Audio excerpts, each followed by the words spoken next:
little background about me. Spent 15 years in the Marine Corps. At about year 10, I got blown up a few times. I ended up having a brain injury. It took 5 years for the Navy to really figure it out, narrow it down.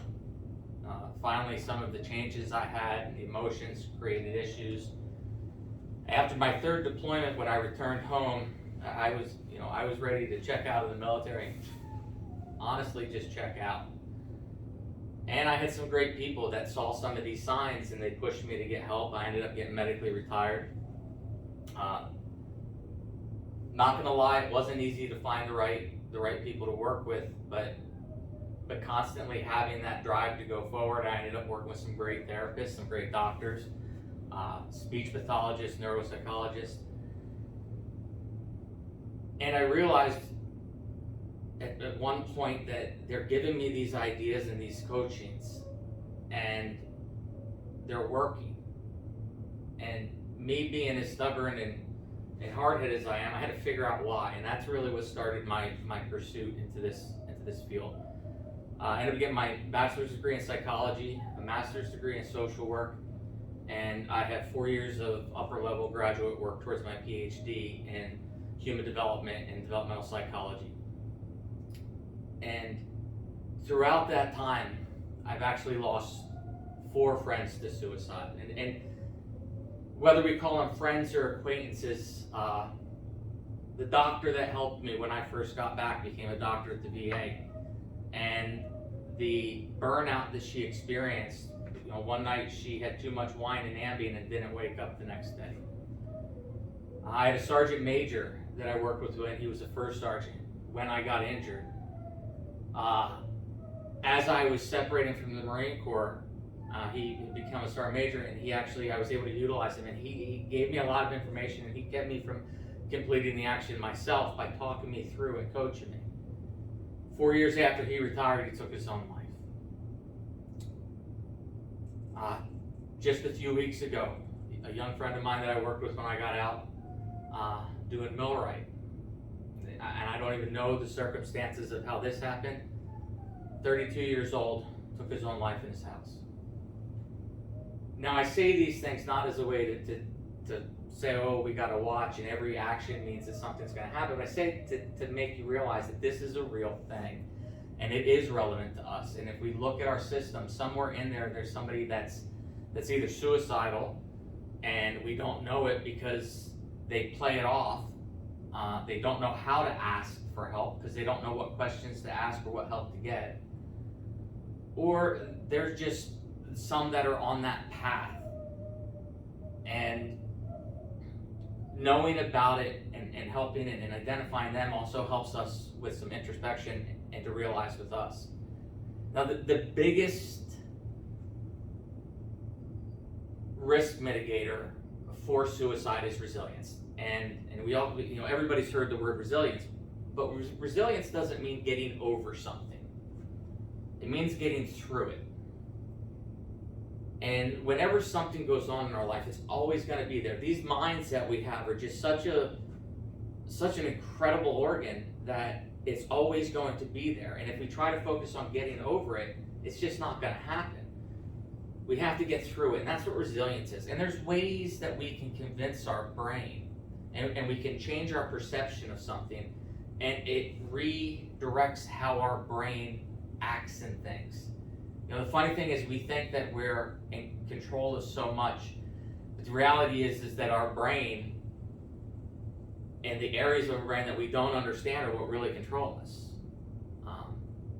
Some of the big things I'll talk about is with the resilience is how do we change perception? How do we change and we start using more positive emotions? When you're talking to somebody one day, instead of saying, how was your weekend, say, what was something fun you did this weekend? That's a change from really the whole conversation gets redirected into a positive thing. If you ask them how it was and they're in a bad mood, it was shitty. You just escalated that emotion they have, that negative emotion. You ask them something that they did fun and they're going to transition it. And then it's going to become part of who you are. When you're asking positive things, then you're going to start acting positive, finding these things, finding social support, finding people. When you start presenting yourself in positive, people are going to want to be around you because you're helping them. And what you don't realize is that as they get better, so do you. I mean, everybody in these types of professions, we seldom do it for ourselves. I mean, we find enjoyment in it, and a lot of us would never trade this, but it's self-sacrificing. It's altruistic, and we forget to carry that over to the people that we work with and that are around us. Why are we here? That's the thing, is we're doing something for somebody else, setting these goals and knowing what your purpose is. And then when that doesn't work out, not hanging to it as a loss, rather looking at it as where can I build from for the next step. And then, really resilience comes down and it summarizes as having good coping skills. Now, there's a difference between, putting something to the side and distracting yourself for an hour and finding something that you can do while processing the information. And that's what coping is. Coping isn't setting it aside and then hoping it goes away. It's taking a step through it, but having something there that can come for you while doing it. Physical activity is a great coping skill. Talking to friends while doing physical activities are a great coping skill, because there's something else going on and you're not prioritizing that feeling. It's the feeling that you're working through, but it's not what is the primary focus you have. Mental health has a stigma. When you can't find the friends to talk to, it's a hard part. You talk to friends, they give you advice, and sometimes advice makes sense, sometimes it doesn't make sense. Sometimes you follow it and they're happy, sometimes you don't follow it and they're upset. But we often forget that there's people out there, and honestly, this is why I got into the field. I didn't get into this profession because I loved all the therapists that I worked with as I was going through my problems. I got into it because I saw a lot of deficits in the continuity of care and the empathy and how they came up. They come up through a traditional learning cycle, and then bam, they're shut in a room with this guy that's just off kilter, and they're trying to compare me to every other client they had. And living in the Midwest where I live, it wasn't like there was Marines on every corner. When I started seeing a therapist, this therapist had no idea about combat trauma. And he's trying to get me to assimilate my traumas to car accidents. And I was like, it just didn't make sense. But it is increasing. There's a lot of people like me that get out and say, I need to do this. I need to focus on really getting the right word out. And not because it's what somebody published and what somebody wants there, it's because it's what's right and what makes sense. So finding, when you get there, you want to talk about, how do you manage that stress? You got the resilience, you're banking on it, but like I said, you don't get over it, you get through it. So what do you do when you're getting through it, when you're out of ideas for yourself? Is you reach out. You reach out to somebody like me, who, it's not that I'm smarter than anybody, it's just that this is my specialty. I build my toolbox based off of these things, so you guys don't have to. I have the tools that I can give you. You can do what you do, and then come to me and I can hand you things that help you. And it goes with different ways. There's behavioral training. There's habituation and routine sometimes that work. Especially when you get to those points where the anxiety, the insomnia, the fatigue are in there, and you don't want to be alone with yourself. So what do? There's behavioral things. There's mindfulness training, relaxation, figuring out ways to relax your mind. There's going back into working more with positive emotions, showing. It's ironic that when you actually do something for somebody, and everybody does things for people, we know that's the basis of your being here, is is not them giving you the gratitude, but you having the gratitude to be able to do it for them. And we forget about that. It's, any veterans in here that people come up and say, thanks for your service. And we look at it and we're like, well, thank you. I mean, you're thanking somebody for thanking you. And that's a show of gratitude, but we forget about that, is that when our goal is to do something for somebody else, how appreciative should we be to ourselves? Being able to control what we can't control our emotions. What we feel comes into our brain, and that's how we feel. Something happens, we feel it. Past there, we have to process how we're going to behave based on that. And over time, we might be able to alter how we perceive things and how those perceptions affect how we feel about them. But right now, what we can do is if we take a break when those things are high, we can control how we behave.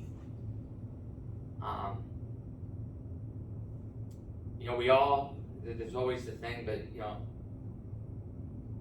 setting goals, and a goal isn't I want to live in a 100-acre hobby farm that's up against the wildlife preserve on one side and a lake on the other.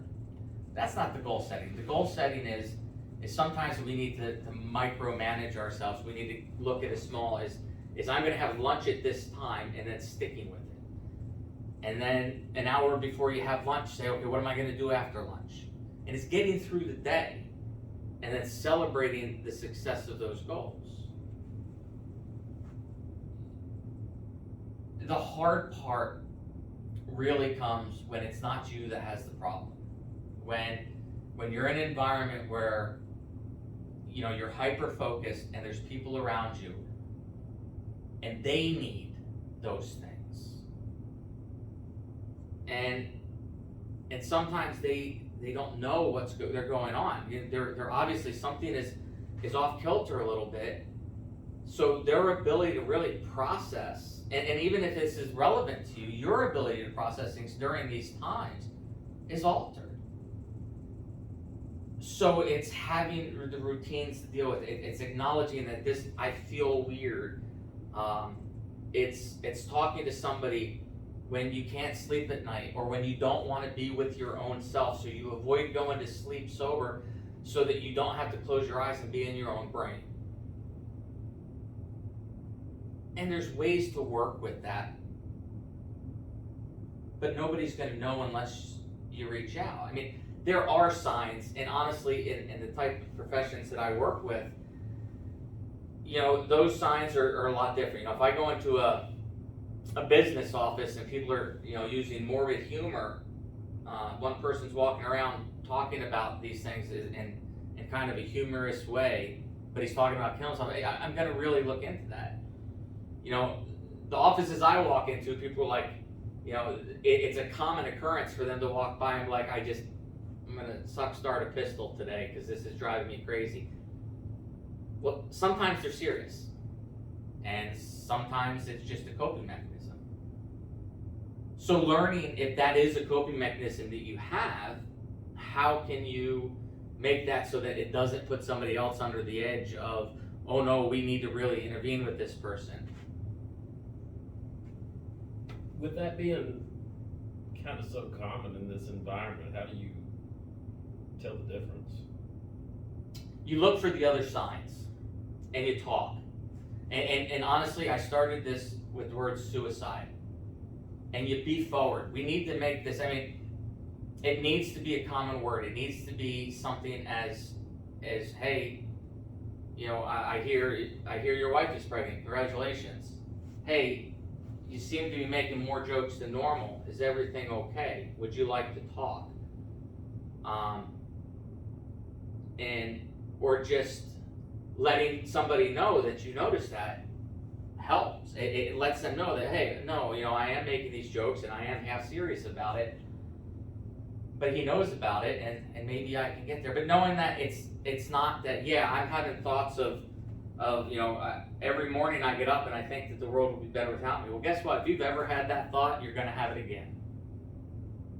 And it's how much attention you give to that. When it comes into your mind and you're like, why am I thinking this? Why am I thinking this?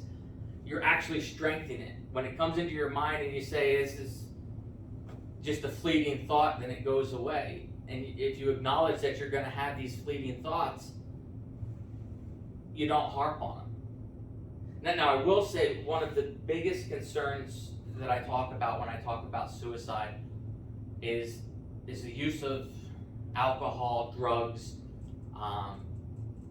as a coping mechanism. And the problem a lot of times isn't that somebody is, because they're suicidal, they're drinking a lot. No, what happens is when somebody has these thoughts and then they go and they do something that alters their brain's functioning, they lose that control, that impulse control.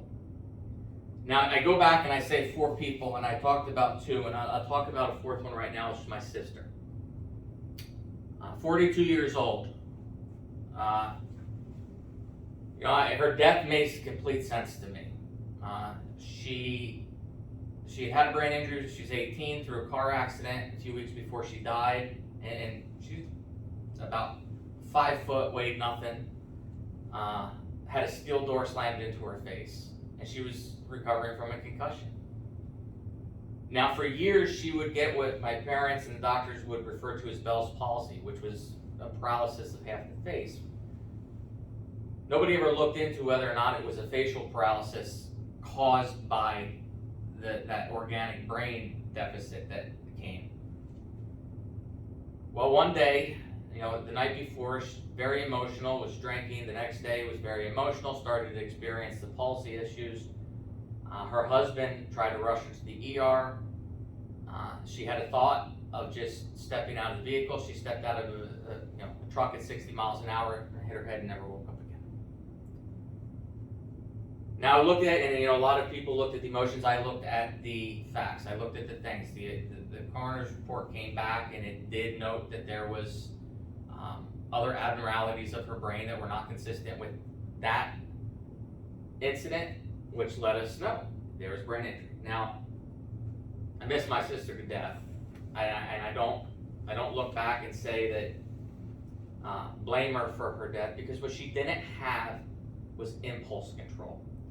She didn't have that little thing in her brain that says, yeah, you're thinking this, but we're not going to do it. Well, you lose that when you have those thoughts and then you try to get rid of them, or you try to redirect them, or you try to ignore them, or you try to set them aside with drinking or drugs. Going past that, even past the impulse control, is that when you don't want to share things escalate. When you try to sit back and you just try to, I want to be alone, I want to be alone, I want to be alone. The problem is that you're alone with yourself. Now, if you wanted to be alone and you wanted to read research material and you wanted to learn more and you were withdrawing and going in that focus, yeah, that's a little different. And I look in the mirror and I tell you, lots of times I was in really, really bad places, and what I did was I went and I just did research. I looked up things that were relevant. I looked up things that weren't relevant.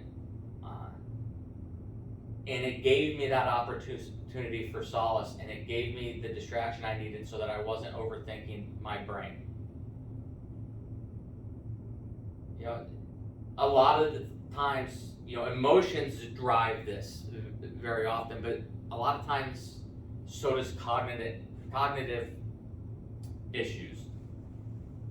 We overstimulate ourselves, we get burnt out, we do things, and we don't take the breaks, we don't do the self-care that we need.